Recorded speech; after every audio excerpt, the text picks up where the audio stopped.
Hello everyone, welcome to knowledge byte. आज के session में हम एफडीआई एंड एफपीआई, इसके टाइप्स, फ़ायदे, नुकसान और कौन से सेक्टर में कितना परसेंट का एफडीआई अलाउड है। तो चलिए आपका ज़्यादा समय ना लेते हुए स्टार्ट करते हैं। फॉरेन डायरेक्ट इन्वेस्टमेंट एफडीआई मतलब विदेशी प्रत्यक्ष निवेश। जब कोई फॉरेन कंपनी या फॉरेन इन्वेस्टर्स किसी दूसरे देश में सीधा पैसा लगाता है, या फिर जैसे फैक्ट्री बनाना, कंपनी खरीदना या कोई नया बिजनेस को शुरू करना। यहाँ पर नोट करने वाली बात यह है कि इसमें इन्वेस्टर्स का कंट्रोल होता है उस बिजनेस पर जिसको उसने विदेश में सेटअप किया हुआ है। अभी हम नेक्स्ट आएंगे पोर्टफोलियो इन्वेस्टमेंट एफपीआई। इसका मतलब है विदेश के पोर्टफोलियो में इन्वेस्ट करना। जब कोई फॉरेन इन्वेस्टर्स किसी दूसरे देश के शेयर्स, बॉन्ड्स या म्यूचुअल फंड में पैसा लगाता है तो वो एफपीआई होता है।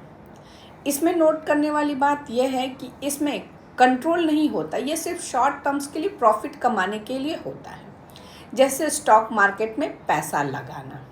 तो ये एफडीआई और एफपीआई बहुत ही इम्पॉर्टेंट टॉपिक है, आप इसे नोट डाउन कर लो। और अगर आपकी कोई भी क्वेरी होगी तो मुझे कमेंट में ज़रूर पूछना, मैं आपके डाउट को ज़रूर क्लियर करूँगी। नेक्स्ट देखती हूँ टाइप्स ऑफ एफडीआई। एफडीआई कितने प्रकार के होते हैं? तो मुख्यतः एफडीआई 3 प्रकार के होते हैं, 3 टाइप्स। इसके मेन 3 टाइप्स हैं। पहला ग्रीन फील्ड। ग्रीन फील्ड का मतलब होता है कि ग्राउंड लेवल से किसी बिजनेस को स्टार्ट करना, बिल्कुल ज़ीरो से स्टार्ट करना।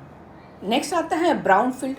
ब्राउन फील्ड का मतलब होता है कि जो पहले से चली हुई कंपनी है, जो एग्जिस्टिंग कंपनी है, उसको खरीदना। और joint venture. Joint venture means विदेशी प्लस देसी कंपनी मिलकर एक नया बिजनेस बनाती है, मतलब 2 कंपनी ए और बी दोनों मिल करके एक नया कंपनी को फॉर्म करती है, तो वो हो जाता है जॉइंट वेंचर।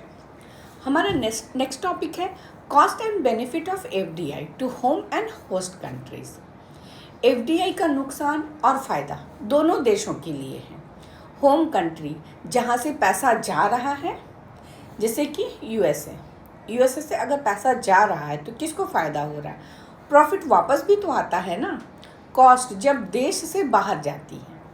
होस्ट कंट्री जहाँ पैसा आ रहा होता है, जैसे इंडिया में अगर यूएसए ने इंडिया को इन्वेस्ट किया है तो वहाँ तो पैसा आ रहा है ना, तो वो होस्ट कंट्री हो जाती है। बेनिफिट कब मिलता है? जब जॉब मिलती है, टेक्नोलॉजी आती है, कॉस्ट प्रॉफिट बाहर चला जाता है, जो भी कॉस्ट है वो बाहर निकल जाता है। नेक्स्ट टॉपिक आ जाता है ट्रेंड्स इन एफडीआई। मतलब एफडीआई का नया ट्रेंड, कौन से सेक्टर में सबसे ज़्यादा एफडीआई आ रहा है। जैसे अभी हम देखते हैं टेक, ईवी, रिन्यूएबल एनर्जी, किस देश से कितनी एफडीआई रही है, ये हर साल बदलता रहता है। एफडीआई का जो ट्रेंड है वो हर साल बदलता रहता है। नेक्स्ट टॉपिक है इंडियाज़ एफडीआई पॉलिसी। मतलब भारत की एफडीआई नीति, भारत सरकार के रूल्स कि किस सेक्टर में 100% एफडीआई अलाउड होगा, किस सेक्टर में 49% एफडीआई अलाउड होगा और किस सेक्टर में बिल्कुल ही अलाउड नहीं है। तो जैसे ई कॉमर्स में 100% है, इंश्योरेंस में 74% है, डिफेंस में 74% अलाउड है। तो उम्मीद करती हूँ आप लोगों को आज का ये सेशन पसंद आया होगा। तो प्लीज़ हमें लाइक एंड सब्सक्राइब करना ना भूलें और हमें कमेंट करके ज़रूर बताएं। आपकी अगर कोई डाउट्स, कोई क्वेरी है तो प्लीज़ कमेंट में हमें पूछें।